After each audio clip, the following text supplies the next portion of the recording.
जैसे मान लिया आपने क्या किया, आप जब इंग्लिश में किसी से बातचीत करते हैं, हिंदी में बातचीत करते हैं, तो सबकी अपनी अपनी वर्णमाला है ना, उसी से आप बातचीत करते हैं। अंग्रेजी में कुछ भी आप लिखेंगे तो ए टू जेड, इसके बाहर कुछ नहीं लिख पाएंगे, ए टू जेड में ही सब समाहित हो जाएगा, किसी का नाम लिखना, कुछ भी लिखना है। वैसे ही मशीन भाषा में जो अल्फ़ाबेट है, ऐसे मान लीजिएगा वो 0 और 1 ही है। हमें जो भी कुछ लिखना है वो 0 1 1 1 0 1 1 0 1 ऐसे इसी फॉर्मेट में लिखना पड़ेगा। तो ये काम थोड़ा कठिन था, है ना, प्रोग्रामर के लिए ऐसी प्रोग्रामिंग करनी पड़ेगी इसी फॉर्म में। तो इसको ही हमारा कंप्यूटर आज भी इसी भाषा को जानता है। आप कुछ भी लिखेंगे, अपना नाम आप डालिए, आपका नाम ऑटोमेटिकली 0 1 0 1 0 1 में इसी के फॉर्म में कन्वर्ट हो जाएगा। आप जो भी लिखेंगे वो इसी के फॉर्म में कन्वर्ट हो जाएगा, क्योंकि कंप्यूटर मशीन है। और ये मशीन कैसी है? इलेक्ट्रिक मशीन है, इलेक्ट्रॉनिक है सिस्टम हमारा। और इलेक्ट्रॉनिक सिस्टम होने की वजह से यहाँ 0 और 1 का काम आ गया है। 0 और 1, 0 का मतलब ऑफ और 1 का मतलब ऑन है, ठीक है ना। तो इसलिए 0 1 की कंडीशन यहाँ पे बन गई और मशीन लैंग्वेज यहाँ पे इसका नाम दिया गया है। 0 1 में जब हम कोई कोड लिखते हैं तो इसको बोलते हैं बाइनरी डिजिट। इसको क्या बोलते हैं? बाइनरी डिजिट बोलते हैं। अब देखिए कंपाइलर का उद्देश्य क्या है फिर? तो भाई इसमें प्रोग्रामर ने कहा कि इसमें प्रोग्रामिंग करना थोड़ा कठिन है, तो जैसे जैसे आविष्कार किया तो कुछ और इन्होंने रिसर्च किया और फिर हाई लेवल लैंग्वेज का आविष्कार कर लिया। हाई लेवल जैसे सी प्लस प्लस, ठीक है, ऐसे ही पाइथन, इस टाइप की भाषाओं का यूज किया गया। तो अब इन भाषाओं में कोडिंग होती है। अब इन भाषाओं में कोडिंग होती है तो कंप्यूटर ने मना कर दिया, भाई हम नहीं समझ पाएंगे आप क्या लिख रहे हैं, क्योंकि अब इसमें अंग्रेजी के अक्षर भी यूज हो रहे हैं, आप इसमें सिंबल भी यूज कर रहे हैं, कंप्यूटर को समझ नहीं आ रहा है। अब उधर कंप्यूटर नहीं समझ पा रहा है, तो इस कंडीशन में क्या हुआ है कि कंपाइलर जैसे एप्लीकेशन, कंपाइलर जैसे सॉफ्टवेयर प्रोग्राम का यूज किया गया। इनका काम है कि मशीन भाषा में ट्रांसफर करना या चेंज करना, 0 और 1 में चेंज कर देना। आपने हाई लेवल में कोई कोड लिखा है, ठीक है, तो यहाँ पर बीच में क्या है? ट्रांसलेटर है, यानी कंपाइलर है। ये हाई लेवल को मशीन में कर देगा और मशीन में कर देगा तो कंप्यूटर समझ लेगा। सिंपल सी बात है। तो ये क्या करता है compiler? To execute the program to translate the source code into machine code. ये सोर्स कोड को मशीन कोड में ट्रांसलेट करने का काम करता है। क्लियर हो गया? Bajrang Pandit ji good evening. ये क्या करता है? Source code. सोर्स कोड क्या होता है? जो एक्चुअल में हाई लेवल में कोड लिखा है वो सोर्स कोड है। अब उसको तो कंप्यूटर जानता नहीं है, तो ये क्या कर देगा? मशीन कोड में चेंज कर देगा। अब तो जानेगा कंप्यूटर, क्योंकि कंप्यूटर क्या जानता है? मशीन कोड जानता है, राइट। आगे देखो, पहला इलेक्ट्रॉनिक कंप्यूटर था, फर्स्ट इलेक्ट्रॉनिक कंप्यूटर का नाम आपसे पूछा है। क्वेश्चन 3 का आंसर फटाफट से करो, थोड़ा फास्ट स्पीड में आंसर दो। फर्स्ट इलेक्ट्रॉनिक कंप्यूटर की बात की जाए, पहला इलेक्ट्रॉनिक डिजिटल कंप्यूटर ENIAC है। कौन सा है? पहला इलेक्ट्रॉनिक डिजिटल कंप्यूटर कौन सा है? ENIAC है, ठीक है। और आपसे पूछे पहला इलेक्ट्रॉनिक कॉमर्शियल डिजिटल कंप्यूटर कौन सा है, तो ये हो जाएगा यूनिबैक। ये साथ में जब कॉमर्शियल शब्द जुड़ जाएगा, कॉमर्शियल शब्द ऐड हो जाएगा, तब ये पहला हो जाएगा। वैसे ENIAC हमारा पहला डिजिटल कंप्यूटर बना। उसके बाद फिर यूनिबैक का आविष्कार हुआ और यूनिबैक एज ए कॉमर्शियल यूज किया गया, एज ए बिजनेस पर्पस के लिए यूज किया गया, ठीक है। कंप्यूटर चलने के दौरान डेटा को अस्थायी रूप से संग्रहित करने के लिए किस उपकरण का उपयोग किया जाता है? जब कंप्यूटर में डेटा स्टोर करते हैं, कंप्यूटर जब प्रोसेस करता है तो उसमें डेटा हम अस्थायी रूप से टेम्परेरी स्टोर करते हैं। वो डेटा हमारा कहाँ पे स्टोर होता है? टेम्परेरी कहाँ पे स्टोर होता है? तो क्वेश्चन नंबर 4 है, स्क्रीन पर आंसर दो। उस कंडीशन में डेटा हमारा कहाँ होगा? रैम के अंदर होगा। देखिए जब भी हम किसी कंप्यूटर में पड़ी हुई कोई भी फाइल ओपन करते हैं, फॉर एग्जांपल के लिए एक वीडियो फाइल आपके कंप्यूटर में पड़ी है, जो किसी आपके फैमिली की शादी की वीडियो है, वो आपके कंप्यूटर में पड़ी है, ठीक है। अब वो शादी की जो वीडियो है आपके कंप्यूटर में पड़ी है, वो किसी हार्ड डिस्क में पड़ी है, हार्ड डिस्क के किसी ड्राइव में पड़ी है। आप जैसे ही उस पर क्लिक करते हैं तो वो फाइल ऑटोमेटिकली कहाँ आ जाती है? रैम के अंदर आ जाती है। वो फाइल रैम में ओपन हो जाती है। तो जब कंप्यूटर आपका वर्क करता है उस समय जो फाइल रैम में होती है, टेम्परेरी फाइल होती है रैम के अंदर, आपको अगर सेव करना है हमेशा हमेशा के लिए, तो वो आपकी फिर हार्ड ड्राइव में ही रहेगी, ठीक है। बहुत बढ़िया। क्वेश्चन नंबर 5, कंप्यूटर में सबसे तेज मेमोरी कौन सी है? सबसे फास्ट मेमोरी कौन सी है? हाँ बहुत बढ़िया, electronic numerical integration and calculator. Very good Pradeep Gupta ji, क्या बात है। देखो यहाँ पे सबसे तेज मेमोरी कौन सी है।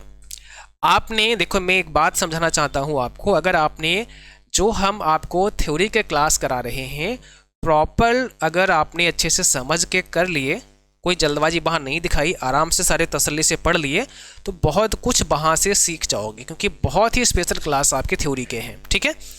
और ऐसा भी नहीं कि केवल थ्योरी पढ़ के एग्जाम क्वालिफाई हो जाएगा, हो भी सकता है, पर मेरा कहना है कि थ्योरेटिकल पढ़ने के साथ साथ में फिर प्रैक्टिस, आप ये एमसीक्यू की जितनी प्रैक्टिस आप करें उतना ज़्यादा बेहतर होगा आपके लिए। तो हमें लाइव क्लास में जो पढ़ाते हैं वो पढ़ना है, यूट्यूब से क्लास करना है, और वेबसाइट पे बहुत सारे टेस्ट हैं वो आपको देना है, आपके बैच में टेस्ट सीरीज है वो आपको करना है। जितना ज़्यादा फिर प्रैक्टिस करोगे उतना ज़्यादा आपके लिए अच्छा रहेगा, ठीक है। सबसे तेज मेमोरी की यहाँ पे बात की गई है, तो भाई यहाँ पे क्या होगा, फर्स्ट ऑप्शन है। अगर आपने कैश मेमोरी बताया है तो बिल्कुल ठीक आंसर दिया है, जैसे शालिनी जी हैं, प्रदीप गुप्ता हैं, इन्होंने एकदम ठीक आंसर बताया, अंगद जी का भी ठीक आंसर है, हाँ वेरी गुड। तो यहाँ पे कैश मेमोरी सबसे फास्ट मेमोरी मानी गई है, सबसे तेज मानी गई है, और ये प्रोसेसर और रैम के बीच में होती है। यहाँ पे कैश मेमोरी प्रोसेसर और रैम के बीच में होती है। हालांकि कैश मेमोरी जो है वो आपकी 3 प्रकार की होती है, L1, L2 और L3। L1 कैश तो प्रोसेसर में ही इनबिल्ड होती है, उसी के अंदर लगी होती है ना। L2 कैश एक अलग सेपरेट होती है, L3 सेपरेट होती है, ठीक है। तो L1, L2, L3 कैश, तीनों कैश में सबसे फास्ट L1 मानी जाती है, ठीक है। कंप्यूटर में डेटा की सबसे छोटी इकाई बताइए कौन सी है। कंप्यूटर में डेटा की सबसे छोटी इकाई कौन सी है, ठीक है प्रदीप गुप्ता जी, ठीक है। अच्छा प्रदीप जी, एक बात और यहाँ पे सीख लो, क्या सीख लो कि कैश मेमोरी सबसे फास्ट मानी गई है, लेकिन अगर ये ऑप्शन दिया है और बी ऑप्शन में रजिस्टर दिया है, और आप आपसे पूछें कि सबसे तेज मेमोरी कौन सी है, तो कैश ना होकर के फिर रजिस्टर सही कर देना, इतना याद रखना बस आपको, कैश की जगह फिर रजिस्टर सही हो जाएगा। कंप्यूटर में सबसे छोटी इकाई डेटा की पूछी है तो बिट होती है, सबसे छोटी इकाई बिट होती है, ठीक है। ये थ्योरेटिकल आप पढ़ेंगे तो पूरे डिटेल में वहाँ पे बताएंगे हम आपको। बिट जो है वो सबसे छोटी है। जब देखिए 8 बिट हो जाते हैं तो बराबर क्या हो जाता है, 1 बाइट हो जाता है, ओके। और अगर 4 बिट है, हाफ मतलब 8 बिट का हाफ 4 बिट हुआ, तो ये 1 निवल कहलाता है, इसको बोलते हैं 1 निवल, ठीक है। तो 8 बिट जो है वो 1 बाइट में बदलता है। डेटा की सबसे बड़ी इकाई कौन सी है, देखो यहाँ जो ऑप्शन है उसी के अकॉर्डिंग हमें आंसर देना पड़ेगा। तो डेटा की सबसे बड़ी इकाई यहाँ पे कौन सी है, आप देखो गीगाबाइट, टेराबाइट, किलोबाइट, मेगाबाइट, तो टेराबाइट यहाँ पे सबसे बड़ी है, ठीक है। यहाँ पे टेराबाइट जो है सभी में सबसे ज़्यादा बड़ी इकाई है। अगला सवाल है, निम्नलिखित में से कौन कंप्यूटर की सेंट्रल प्रोसेसिंग यूनिट का हिस्सा है, कौन सीपीयू का हिस्सा है। देखो सीपीयू यानी सेंट्रल प्रोसेसिंग यूनिट का पार्ट कौन सा है, तो ALU, control unit, memory unit and hard disk दिया है। कौन सा हिस्सा, अच्छा नहीं है, सॉरी यहाँ पे क्या लिखा है कि कौन सा हिस्सा नहीं है। तो आप लोग बताओ जरा आंसर का, हम थोड़ा वेट कर रहे हैं आपके कि आप लोग क्या आंसर दे रहे हो। क्वेश्चन 8 में क्या होगा सही जवाब। सीपीयू के कितने पार्ट्स होते हैं, देखो मैं यहाँ पे लिख देता हूँ, एक सीयू होता है, एक एमयू होता है, एक एलयू होता है, 3 भाग में सीपीयू बना होता है ना। Control unit, memory unit and arithmetic logic unit. तो एएलयू हिस्सा है, कंट्रोल यूनिट हिस्सा है, मेमोरी यूनिट हिस्सा है, पर ये हार्ड डिस्क वाला सीपीयू का हिस्सा नहीं है। सो डी ऑप्शन करेक्ट होगा यहाँ पे। बहुत बढ़िया आनंद मौर्य जी, क्या बात है, ऑप्शन डी आपका राइट है। चलिए आगे बढ़ते हैं, अगला क्वेश्चन यहाँ पे क्या पूछा है, निम्नलिखित में से कौन सा डेटाबेस प्रबंधन प्रणाली डीबीएमएस है, कौन सा डीबीएमएस है। डीबीएमएस का मतलब क्या होता है, डेटाबेस मैनेजमेंट सिस्टम होता है। डेटाबेस मैनेजमेंट सिस्टम के लिए कौन सा यहाँ पे दिया गया है, तो देखो यहाँ पे माई एसक्यूएल एक डेटाबेस मैनेजमेंट सिस्टम है, तो यहाँ माई एसक्यूएल करेक्ट आंसर हो जाएगा, ठीक है, ऑप्शन पहला करेक्ट है। इनमें से किस उपकरण का उपयोग बड़ी मात्रा में डेटा संग्रहित करने के लिए होता है। देखो ज़्यादा डेटा संग्रहित करना है, बड़ी मात्रा में डेटा को संग्रहित करना है, तो हम किसका यूज करते हैं बताइए। केएम श्वेता जी, हार्ड डिस्क, बिल्कुल ठीक आंसर आपका है। अभी क्वेश्चन नंबर 10 है आपके स्क्रीन पर और आपको सही आंसर भेजना है। सभी बच्चों को जो भी प्रेजेंट है क्लास में सबको आंसर भेजना है, क्योंकि देखो आंसर भेजने से और ना भेजने से बहुत डिफरेंस है। आप नहीं भेजेंगे तो थोड़ा रिलैक्स महसूस करते हैं अपने आप को, चीज़ें उतनी जल्दी माइंड में जाती नहीं है। आप आंसर लिखेंगे तो थोड़ा सा आपको ध्यान देने की ज़रूरत पड़ेगी, और जब ध्यान देंगे, बस यही तो आपको करना है कि ध्यान जहाँ लग गया सही से याद हो जाएगा ऑटोमेटिकली, है ना। तो आंसर देने की प्रैक्टिस करिए, उससे फ़ायदा होता है आपको। भले ही गलत हो जाए आंसर, कोई दिक्कत नहीं, हम यहाँ पर सही आपको बताएंगे, आंसर जरूर करना है। तो 10वें का बन आ चुका है, पहला आंसर आ चुका है। कह रहे हैं इनमें से किस उपकरण का उपयोग बड़ी मात्रा में ज़्यादा डेटा स्टोर करने के लिए हम किसका यूज करते हैं? हम हार्ड डिस्क का यूज करते हैं। देखो हार्ड डिस्क जो है ना, इसमें हम ज़्यादा डेटा स्टोर कर सकते हैं बाकी की अपेक्षा। तो ऑप्शन बी हमारा राइट है। हम हार्ड डिस्क यूज कर सकते हैं, SSD यूज कर सकते हैं, इन सब का यूज कर सकते हैं, ठीक है। अब देखो हार्ड डिस्क और SSD, HDD मतलब हार्ड डिस्क ड्राइव और SSD मतलब सॉलिड स्टेट ड्राइव, इन दोनों में भी अंतर है। तो इसमें फास्ट अगर कभी पूछे आपसे पेपर में तो ये फास्ट होती है, SSD फास्ट होती है, हार्ड डिस्क थोड़ा स्लो होती है। ये मैग्नेटिक डिस्क होती है। कैसी होती है? मैग्नेटिक होती है। कौन सी? Hard disk. SSD कैसी होती है? इलेक्ट्रॉनिक डिस्क होती है। ये इसके अंदर ICs होता है, उसमें डेटा स्टोर होता है, और ये मैग्नेटिकली डेटा को होल्ड करती है। कौन? Hard disk. तो दोनों में बहुत अंतर है। अगला देखो, which of the following is used for long term data storage, दीर्घकालिक डेटा भंडारण के लिए हम किसका यूज करते हैं? अच्छा, हमें डेटा मान लिया ज़्यादा लंबे समय तक स्टोर करवाना है तो किसका यूज करेंगे? लंबे समय तक डेटा अगर हमें स्टोर करवाना है तो हम ऐसी कंडीशन में हार्ड डिस्क ही यूज करेंगे, या अदर कोई हम एक्सटर्नल स्टोरेज यूज कर सकते हैं, इसको हम ऑक्सिलरी मेमोरी कह सकते हैं, वो यूज करेंगे। कंप्यूटर का कौन सा भाग डेटा को स्थायी रूप में संग्रहित करता है? डेटा को परमानेंट स्टोर करवाने के लिए कौन सा भाग हम यूज करते हैं कंप्यूटर का, या कहाँ डेटा को हम स्टोर करवाते हैं परमानेंटली स्टोर करवाने के लिए? चलो आंसर दो भाई। 11 यहाँ पे क्वेश्चन नंबर 12 है आपकी स्क्रीन पर, आंसर आना चाहिए सभी का। 11 का आंसर आ गया, ठीक है। अभी 12 का आंसर दो आप लोग, क्या होगा इसका सही जवाब? बहुत जल्दी जल्दी आंसर लिखो, जैसे क्वेश्चन आए आंसर तुरंत बताया करो। 11 का सी, 12 का आंसर नहीं दे रहा कोई। देखो भाई यहां पे क्या होगा इस प्रश्न में, ऑप्शन सी, यहां पर भी हार्ड डिस्क करेक्ट आंसर है। हार्ड डिस्क में ही हम डेटा को होल्ड करवाएंगे। अच्छा, एक मिनट रुक जाओ, डेटा को स्थायी रूप से करवाना है तो हार्ड डिस्क ही सही होगा आपका। रैम रोम नहीं हो सकता है, हार्ड डिस्क हो। हाँ एक मिनट गलत हो गया भाई, हमने ही थोड़ा सा मिस्टेक कर दी है बताने में, और बच्चे बहुत समझदार हैं मुझे लगता है। देखो यहाँ पे ऑप्शन बी एंड सी आनंद जी कह रहे हैं, बहुत बढ़िया, क्या बात है। देखो यहाँ पे बी एंड सी कैसे हुआ इसको समझ लो थोड़ा सा, ठीक है, इसको समझिए थोड़ा सा आप। 1 मिनट।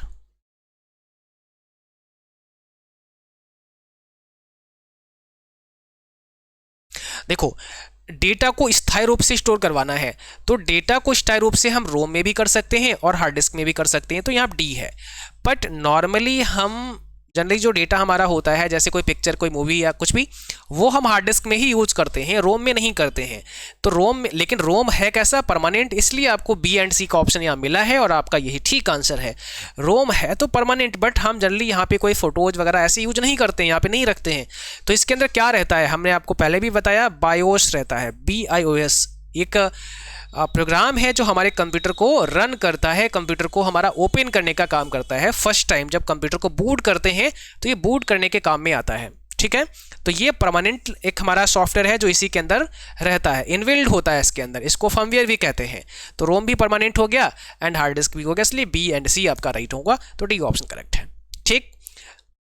इसीलिए अब इससे क्या समझ में बात आई आपके कि अगर जल्दबाजी में आप आंसर देते हैं तो गलत भी कर सकते हैं, तो इसलिए क्वेश्चन को सावधानी से पढ़ने की आवश्यकता है। भले ही वो कितना इजी आपको लगे, उसको पढ़ने की आवश्यकता है। जरा सा क्वेश्चन पे ध्यान नहीं दिया, पूरा आपने सेंटेंस नहीं पढ़ा तो मिस्टेक हो सकती है, जैसे अभी हुआ है ना। चलिए, निम्नलिखित में से कौन सी कंप्यूटर की सही परिभाषा है, कंप्यूटर की सही डेफिनेशन कौन सी है? बताओ। Machine that perform calculations, a machine that can process data, a machine for input output operations, a machine used only for gaming. देखो, a machine that can process data, बस इतना हम कहेंगे कि भाई मशीन है जो डेटा को प्रोसेस कर सकती है, वही करेक्ट आंसर हमारा हो जाएगा, तो बी यहाँ पे सही है। कंप्यूटर में डेटा को स्थायी रूप से स्टोर करने के लिए किस डिवाइस का यूज किया जाएगा? कितनी बार ये क्वेश्चन आ चुका है यार। कंप्यूटर को डेटा कंप्यूटर में डेटा को स्थायी रूप से स्टोर करवाना है तो हमें ऑप्शन बी यहाँ यूज करना पड़ेगा, hard disk drive. Hard disk drive, कई बार हम लोग पढ़ चुके हैं इस चीज़ को, बार बार ये क्वेश्चन आ रहा है। तो देखो, हमें अगर अपने कंप्यूटर में डेटा परमानेंट सेव करवाना है तो हार्ड डिस्क का यूज़ करना पड़ेगा। अब यहाँ हार्ड डिस्क कहें या फिर आप ऐसा लिख सकते, यहाँ पे अच्छा ये मान लिया नहीं आया ऑप्शन में, तो यहाँ पे आ सकता है सेकेंडरी स्टोरेज कर सकते हैं, ठीक आंसर हो जाएगा। ऑक्सिलरी स्टोरेज ठीक आंसर हो जाएगा। हम किसी सेकेंडरी स्टोरेज का यूज़ करते हैं। एक प्राइमरी स्टोरेज होता है ना, अगर मेमोरी को आप पढ़ेंगे तो प्राइमरी मेमोरी और सेकेंडरी मेमोरी। प्राइमरी मेमोरी में दो चीज़ें आ जाती हैं, रैम आ जाता है एंड रोम आ जाता है, ये प्राइमरी में ही आ जाता है। और सेकेंडरी में फिर आपका चाहे एसएसडी हो, चाहे आपका डीवीडी हो, आपका सीडी हो या पेन ड्राइव हो, ये सब आ जाते हैं। देखो, कौन सी भाषा पहली उच्च स्तरीय प्रोग्रामिंग भाषा होने के लिए जानी जाती है, यानी पहली हाई लेवल प्रोग्रामिंग भाषा किसे कहा जाता है? फर्स्ट हाई लेवल प्रोग्रामिंग भाषा किसे जाना जाता है, बताओ। पहली हाई लेवल प्रोग्रामिंग भाषा कौन सी है, ये आपको आंसर देना है। तो फटाफट से आंसर आप सबका कमेंट बॉक्स में आना चाहिए। सही जवाब क्या है? फर्स्ट हाई लेवल प्रोग्रामिंग भाषा कौन सी है?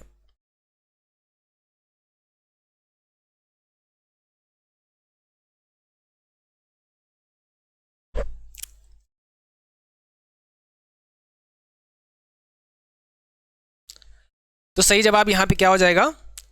ऑप्शन नंबर पहला हो जाएगा, फोरट्रान, फॉर्मूला ट्रांसलेशन, फोरट्रान। ये आपकी पहली हाई लेवल प्रोग्रामिंग भाषा है, फर्स्ट हाई लेवल प्रोग्रामिंग भाषा इसको आप बोलेंगे। ठीक है, अगला देखो, which of the following is a language used primarily for web development, यानी हम जनरली ऐसी कौन सी भाषा है जो वेब डेवलपमेंट के लिए यूज़ करते हैं? वेब डेवलपमेंट के लिए कौन सी भाषा यूज की जाती है वो आपको बतानी है। वेब डेवलपमेंट की यहाँ पे बात हो रही है तो यहाँ पे जावा स्क्रिप्ट करेक्ट आंसर है, ऑप्शन बी। क्या होगा? जावा स्क्रिप्ट आपका राइट आंसर हो जाएगा। प्रोग्रामिंग भाषाओं में कंपाइलर का मुख्य कार्य क्या होता है? देखिए, कंपाइलर एक लैंग्वेज ट्रांसलेटर है, पहले भी हम बता चुके हैं। और इसके साथ में एक और आपसे सवाल पूछेगा, इंटरप्रीटर। इंटरप्रीटर की बात यहाँ पे होगी।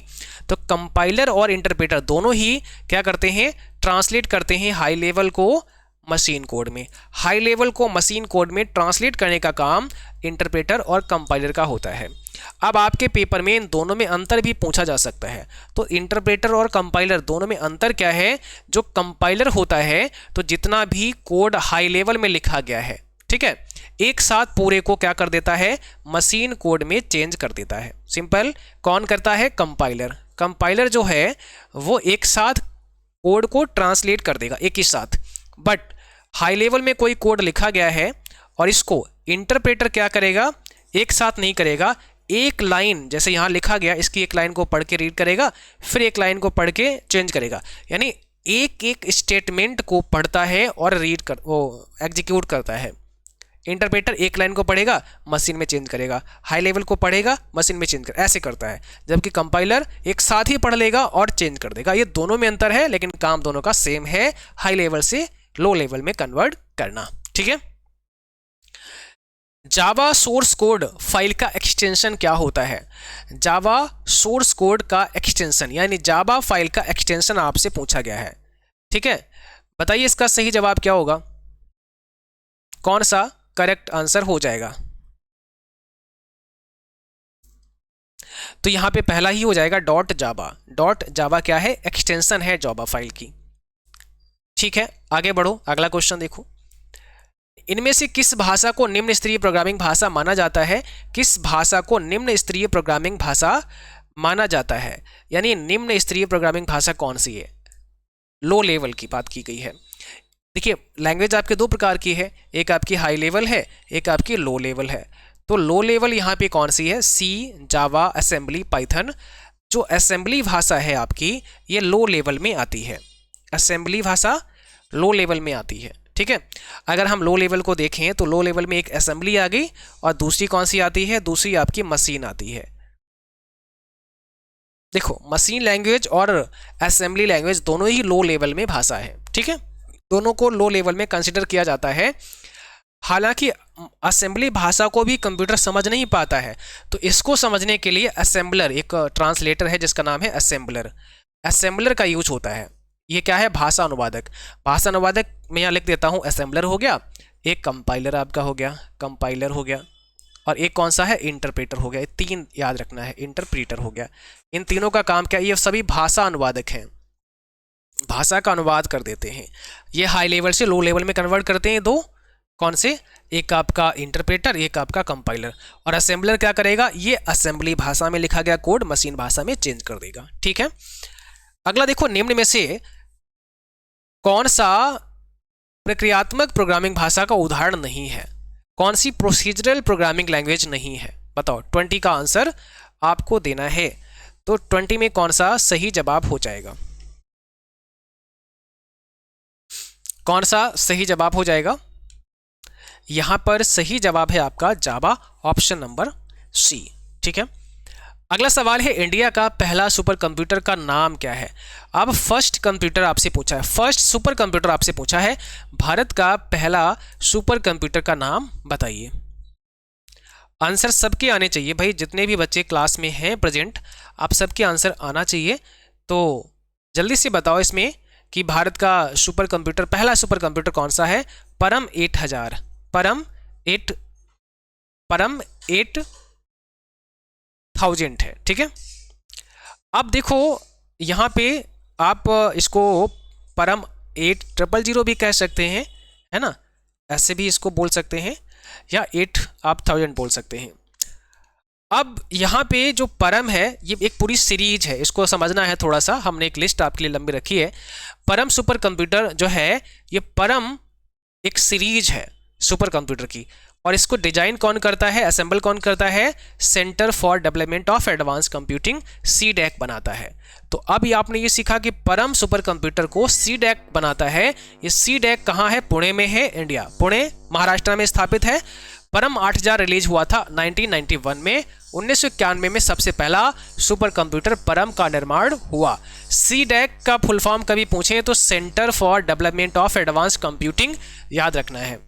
अब देखो, परम एक लंबी लिस्ट है परम सीरीज की। तो परम 8000 सबसे पहले बना 1991 में, ओके, और ये कई जगहों पर लगाया गया है, मल्टीपल लोकेशंस हैं इसकी। परम 8692 में, ये भी बहुत जगह लगा है। परम 9994 में, परम 10098 में, है ना, ये Motilal Nehru national institute of technology Prayagraj में इसको स्टेबल किया गया है।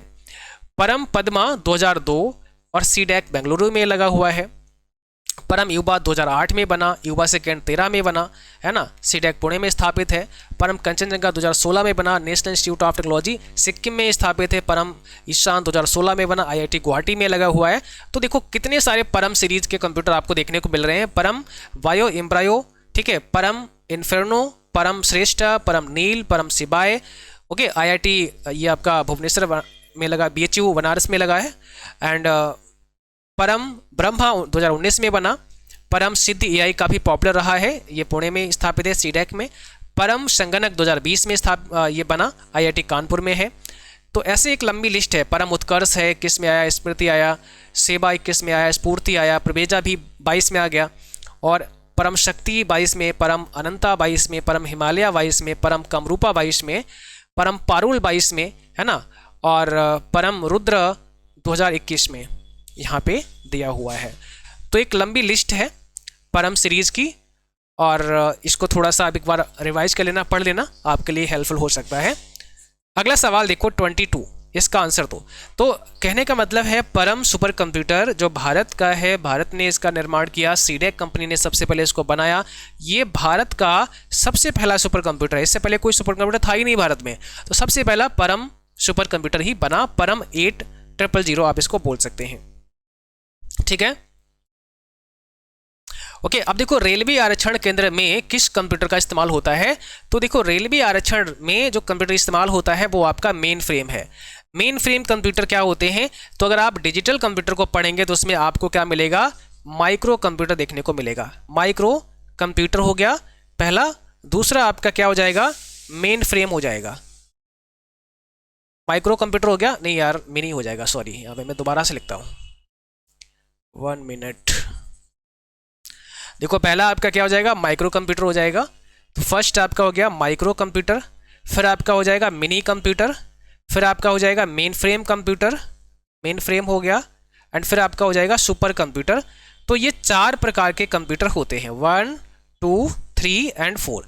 ठीक है, तो रेलवे आरक्षण में जिसका यूज होता है वो कौन सा है, मेन फ्रेम कंप्यूटर होते हैं। देखो मेन फ्रेम जो कंप्यूटर है आपका या मिनी कंप्यूटर है, ये एज ए सर्वर काम करते हैं, एज ए सर्वर। कोई सर्वर बड़ा बनाना है तो हम इसका यूज करते हैं अधिकांश। माइक्रो कंप्यूटर हम सभी इस्तेमाल करते हैं, और सुपर कंप्यूटर स्पेशल टास्क को करने के लिए बनाए गए हैं। प्लॉटर कितने प्रकार के होते हैं, आपसे क्या पूछा है, प्लॉटर कितने प्रकार के होते हैं, आंसर दो। प्लॉटर क्या होते हैं, प्रिंटर के समान एक इनपुट डिवाइस होती है प्लॉटर। तो प्लॉटर कितने प्रकार के होते हैं ये आपसे पूछा है, तो जल्दी से जवाब आंसर दो भाई, कमेंट बॉक्स में लिखो। तो यहाँ पे देखिए प्लॉटर आपके 2 प्रकार के होते हैं, ऑप्शन बी अगर आपने बताया तो ठीक है। एक ड्रम प्लॉटर होता है, एक फ्लैट बेड प्लॉटर होता है। तो 2 प्रकार के होते हैं। प्लॉटर एक प्रकार की आउटपुट डिवाइस है, क्या होती है, आउटपुट डिवाइस होती है, प्रिंटर के समान होता है। अगर बड़े बड़े फ्लैक्स बैनर हमें प्रिंट करने हैं, प्लॉटर से हम उसे निकालते हैं। माइक्रो प्रोसेसर का आविष्कार कब हुआ था, तो माइक्रो प्रोसेसर का आविष्कार कब हुआ ये सवाल आपसे पूछा है। ठीक है, आंसर भाई जल्दी से दीजिएगा। 1971, क्या होगा, पहला होगा 1971। और पहला माइक्रो प्रोसेसर कौन सा था, इंटेल 4004 था, जो इंटेल कॉर्पोरेशन ने बनाया था 1971 में। तो पहला माइक्रो प्रोसेसर इंटेल कॉर्पोरेशन ने 4004 नाम से डेवलप किया 1971 में। परम 8000 निम्न में से किसके द्वारा निर्मित किया गया है, परम 8000 कंप्यूटर का निर्माण किसने किया है, बताइए। परम 8000 कंप्यूटर का निर्माण किसने किया है, तो यहाँ पे सही जवाब हो जाएगा CDAC, centre for development of advance computing ने 1991 में परम 8000 कंप्यूटर का या सुपर कंप्यूटर का आप कहेंगे निर्माण किया है। ठीक है, दुनिया का पहला सुपर कंप्यूटर कौन सा है, अब पूछा है दुनिया का पहला सुपर कंप्यूटर बताइए। वर्ल्ड का पहला सुपर कंप्यूटर कौन सा है, तो क्रे 1 है। कौन सा है, क्रे 1 दुनिया का पहला सुपर कंप्यूटर है। क्रे रिसर्च कंपनी ने इसको डेवलप किया, क्रे 1 आपका सही जवाब है। प्रथम जनरेशन के कंप्यूटरों में किस टेक्नोलॉजी का प्रयोग होता है, फर्स्ट जनरेशन के कंप्यूटर में कौन सी टेक्नोलॉजी यूज की गई है, इसको भी पढ़ लो, एग्जाम में बहुत पूछता है। तो फर्स्ट में वैक्यूम ट्यूब था, पहली जनरेशन में वैक्यूम ट्यूब था। सेकेंड जनरेशन में बात करें तो ट्रांजिस्टर यूज किया गया। थर्ड जनरेशन में आईसी यूज किया गया। फोर्थ में VLSI यूज किया गया। फिफ्थ में ULSI का यूज किया गया। ठीक है, वैक्यूम ट्यूब, फिर ट्रांजिस्टर, फिर आईसी यानी इंटीग्रेटेड सर्किट, फिर VLSI यानी वेरी लार्ज स्केल इंटीग्रेशन, और फिर ULSI यानी अल्ट्रा लार्ज स्केल इंटीग्रेशन का यूज हुआ है। तो 5वीं जनरेशन तक का हमने आपको समझा दिया कि किस किस टेक्नोलॉजी का यूज हुआ है। हेक्साडेसिमल नंबर सिस्टम में कौन कौन से सिंबल होते हैं, है ना, what are the symbol in hexadecimal number system. तो अगर हम नंबर सिस्टम की बात करें और हेक्साडेसिमल नंबर सिस्टम की बात करें तो कौन कौन से सिंबल होते हैं, देखो हेक्साडेसिमल में जो सिंबल होते हैं वो 0 से लेकर 9 तक के होते हैं, ऐसा 0 से 9 आप लिखेंगे, और A से F होते हैं, 0 से 9 और A से F। तो एक बार इसको मैं हटा ही देता हूँ। हेक्साडेसिमल नंबर सिस्टम की अगर बात की जाए तो यहाँ पर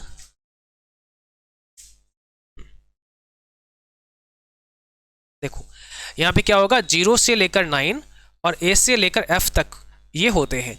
तो कुल मिला के इसमें 16 डिजिट होते हैं, और इसका जो बेस है वो 16 ही माना जाता है, जितने डिजिट होंगे उतना ही बेस होगा। हेक्साडेसिमल का ये हो गया। अब आपसे पूछ सकता है कि बाइनरी नंबर सिस्टम की मुझे बता दो, इसका कितना डिजिट होता है, तो आपको पहले ही बता चुके हैं 0 1 होता है केवल, और इसका बेस कितना हो जाएगा, 2 हो जाएगा, आधार कितना होगा, 2 होगा। अब पूछ सकता है ऑक्टल नंबर सिस्टम का बता दो, तो 0 से 7 तक के इसमें डिजिट होते हैं, आधार इसका 8 हो जाएगा। अब आपसे पूछ सकता है डेसिमल नंबर का बेस बता दो, तो डेसिमल नंबर में 0 से 9 तक के डिजिट होते हैं और इसका बेस 10 होता है। तो अब देखो बाइनरी का पूछ सकता है तो 2 बेस हो गया, डिजिट कौन से, 0 और 1। ऑक्टल का 8 हो गया बेस या आधार, डिजिट कौन से, 0 से 7। डेसिमल का 0 से 9 डिजिट और टोटल 10 इसका होता है, तो बेस इसका 10 हो जाएगा। हेक्साडेसिमल में 0 से 9 होते हैं, फिर क्योंकि 10 यहाँ पे दे रखा है इसलिए 10 को रिप्रेजेंट कराते हैं A से, फिर VCDEF ऐसे। तो कुल मिला के इसमें 16 डिजिट हो जाते हैं और इसका बेस 16 हो जाता है। तो यहाँ पे हमारा जो सही जवाब है वो कौन सा होगा, C हो जाएगा, 0 से 9 और A से F। जावा को सन माइक्रोसिस्टम कंपनी ने डेवलप किया है। जावा जो है ना, इसका आविष्कार सन माइक्रोसिस्टम के द्वारा किया गया है। जावा का आविष्कार सन माइक्रोसिस्टम के द्वारा किया गया है। सन माइक्रोसिस्टम एक कंपनी का नाम है। यस या नो जल्दी से बताओ। तो यहाँ पे ट्रू हो जाएगा, ठीक बात है। जावा का आविष्कार सन माइक्रोसिस्टम कंपनी में हुआ है। यूटिलिटी सॉफ्टवेयर आमतौर पर सॉफ्टवेयर और हार्डवेयर की सामान्य समस्याओं को हल करने के लिए प्रयोग होता है। जो यूटिलिटी सॉफ्टवेयर हैं, सामान्यतः उनका इस्तेमाल हार्डवेयर सॉफ्टवेयर की जो छोटी छोटी समस्याएं हैं उनके लिए उनके समाधान के लिए होता है। तो ठीक बात है। हमारे कंप्यूटर में एक प्रकार का एक यूटिलिटी सॉफ्टवेयर होता है जो कंप्यूटर की मरम्मत के लिए, रिपेयरिंग के लिए आप कह सकते हैं होता है। छोटी छोटी जो समस्याएं आती हैं वो यूटिलिटी सॉफ्टवेयर उनको फिक्स करने का काम करता है। ठीक है, तो कई सारे हैं। अगर इसका नाम आप देखेंगे, जैसे अगर हम एंटीवायरस की बात करें तो एंटीवायरस भी एक यूटिलिटी सॉफ्टवेयर का हिस्सा है। ओके, दूसरा हम डिवाइस ड्राइवर की बात करें तो डिवाइस ड्राइवर भी यूटिलिटी सॉफ्टवेयर है। आप नया प्रिंटर मार्केट से लेकर आए, वो प्रिंटर चलेगा ही नहीं जब तक आप उसके अंदर जो सॉफ्टवेयर मिला है वो नहीं डालोगे अपने कंप्यूटर में, है ना। तो वो ड्राइवर सॉफ्टवेयर होता है। किसी भी डिवाइस को चलाने के लिए एक ड्राइवर सॉफ्टवेयर होता है, वो एक यूटिलिटी सॉफ्टवेयर है। ठीक है, ऐसे ही कई सारे और हैं, जैसे डिस्क डिफ्रेगमेंटर हो गया है। ऐसे कई सारे हैं जो छोटे छोटे प्रोग्राम्स होते हैं, हमारे कंप्यूटर को मदद करते हैं रन होने में, उनको हम यूटिलिटी प्रोग्राम कहते हैं। चलिए, तो आज के सेशन में बस इतना ही, और 30 प्रश्नों को शामिल किया गया था। आई होप क्लास आपके समझ में आई होगी। क्लास समझ में आई है तो एक बार लाइक का बटन भी दबाइएगा। मेन आपको लिखना है कमेंट बॉक्स में, है ना, कि हाँ सर क्लास समझ में आ गई है। और क्लास का जो समय है आपका वो 6 PM का है। तो आप सबको, जो बच्चे लाइव नहीं आ जा पाए हैं क्लास में और इसको बाद में जो देखेंगे, कल से आपको समय से 6 PM पर अपनी क्लास ज्वाइन करनी है। और 1 से 2 मिनट का वेट भी कर लेना है। कई बार फिक्स 6 बजे क्लास लाइव नहीं हो पाती है, तो 1 से 2 मिनट तो टाइम लग जाता है सिस्टम तैयार करने में, तो उसका वेट भी कर लिया करना है आप सबको, है ना। चलो, बाकी अगर कभी क्लास नहीं होती किसी दिन, उसकी जानकारी आपको नोटिफिकेशन के माध्यम से मिल जाएगी। और जितने भी बच्चे अभी हैं क्लास के अंदर, आप सब टेलीग्राम चैनल को भी ज्वाइन कर लीजिएगा, जो स्पेशली टेलीग्राम SSC मार्च एग्जाम 2025 के लिए हमने बनाया है, वो आपको ज्वाइन कर लेना है। तो हमें अगर कोई जानकारी आपको देनी है तो सीधे आपके टेलीग्राम पर भी आ जाएगी। ठीक है मोहिनी शुक्ला जी, बिल्कुल हम कोशिश करते हैं। और मैं आपसे यही कहूँगा कि आप ये जो लाइव क्लास देखते हैं, इससे पहले आपको, इसलिए हम एक थ्योरी क्लास कराते हैं। तो थ्योरी क्लास को थोड़ा देख के आएंगे तो सारा कुछ डिटेल में आपको समझ में आ जाएगा। क्योंकि थ्योरी क्लास जब तक नहीं देखोगे तब तक केवल MCQ की क्लास समझ में नहीं आएगी। और आपने पेड कोर्स परचेज़ किया है, पैसे खर्च किए हैं, इसका मतलब इसलिए क्योंकि YouTube पर भी क्लास आपको MCQ की मिल जाएगी। ऑब्जेक्टिव क्वेश्चन की क्लास तो YouTube पर भी दी गई है। किताब मार्केट से ले आओगे, वहाँ पर भी उसमें लिखा हुआ है ना। लेकिन क्योंकि हमें समझना है तो इसीलिए पहले हमें थ्योरेटिकल पढ़ना है, उसी से फिर हम क्वेश्चन लाते हैं। तो बेहतर आप जब कर पाओगे जब आप थ्योरी पढ़ोगे। और इसलिए हम थ्योरी क्लास पहले देते हैं, 4 बजे थ्योरी क्लास देते हैं, वो फिनिश करो, फिर 6 बजे आप आ जाओ लाइव क्लास में। फिर जो आपने वहाँ पढ़ा वो हम यहाँ पूछेंगे, आप बताइएगा। नहीं बता पाएंगे तो हम आपको बताएंगे या समझाएंगे, जैसा भी है। ठीक है सर, क्या है टेलीग्राम का? अरे भाई, टेलीग्राम आपके बैच में इनबिल्ड है। आप देखो रिकॉर्डेड के पास में टेलीग्राम का ऑप्शन है, वहाँ से जुड़ेगा, है ना। चलो, अगर आप मेहनत थोड़ा सा भी कर लेते हो और जैसे जैसे हम बताते हैं वैसे पढ़ लेते हो, तो यार पास होने से तो कोई रोक नहीं सकता है। बट हम तो सोच के चलते हैं कि आप सब यस ग्रेड या A ग्रेड में अपने एग्जाम को क्वालिफाई करें, जैसा बच्चे करते भी हैं।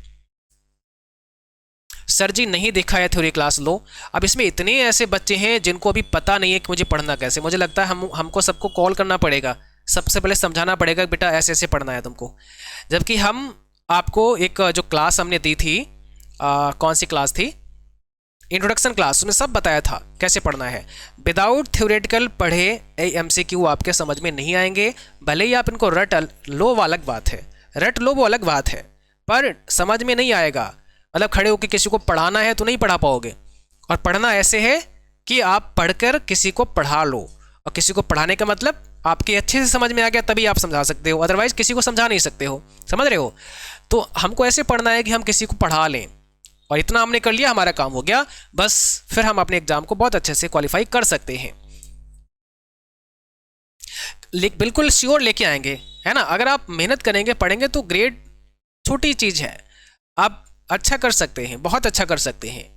अब सबका अपना अपना पढ़ने का तरीका अलग अलग होता है, तो ऐसा नहीं कि जितने भी बच्चे क्लास में जोड़े हैं सबका अलग अलग नंबर रहेगा, स्कोर सबका अलग अलग रहेगा, सबका एक जैसा तो नहीं हो सकता है। डिपेंड करता है आप कितना मेहनत करते हैं, कैसे पढ़ते हैं, कैसे समझने की कोशिश करते हैं और क्या आपकी समझ है, इस पर भी चीज़ें डिपेंड करती हैं। ओके, लेकिन फिर से मैं कहना चाहूँगा कि आपके लिए थ्योरी क्लास मोस्ट इंपॉर्टेंट है। आपने जिस चीज़ के लिए बैच परचेज किया है वो अच्छे से पढ़ना है, और वहाँ एक एक बात बहुत सुकून से, बहुत अच्छे से बताई गई है, ठीक। उसको पढ़ के आप लाइव क्लास में आएँ तो ज़्यादा ही बेहतर होगा।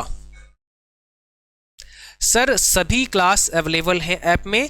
शालिनी जी, हम एक डेली क्लास आपको 4 बजे देते हैं, इसलिए टेलीग्राफ देते हैं ताकि आप उसको पढ़ें।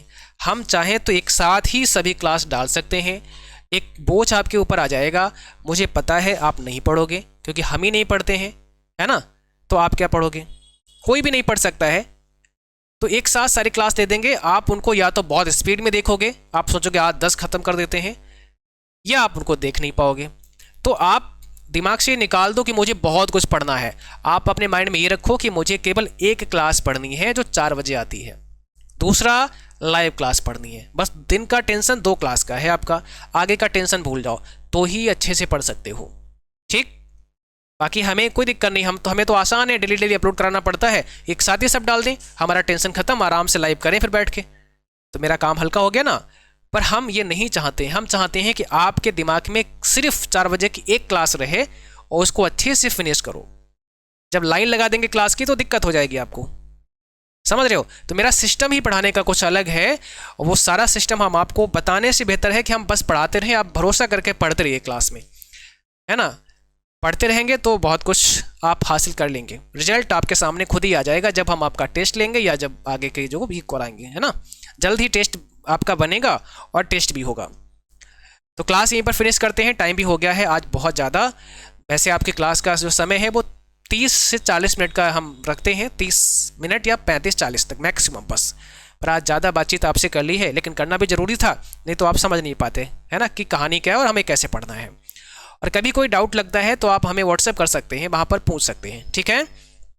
चलिए, तो क्लास यहीं पर समाप्त करते हैं, मिलते हैं फिर कल शाम 4 बजे एंड 6 बजे। तब तक के लिए थैंक यू, बाय बाय।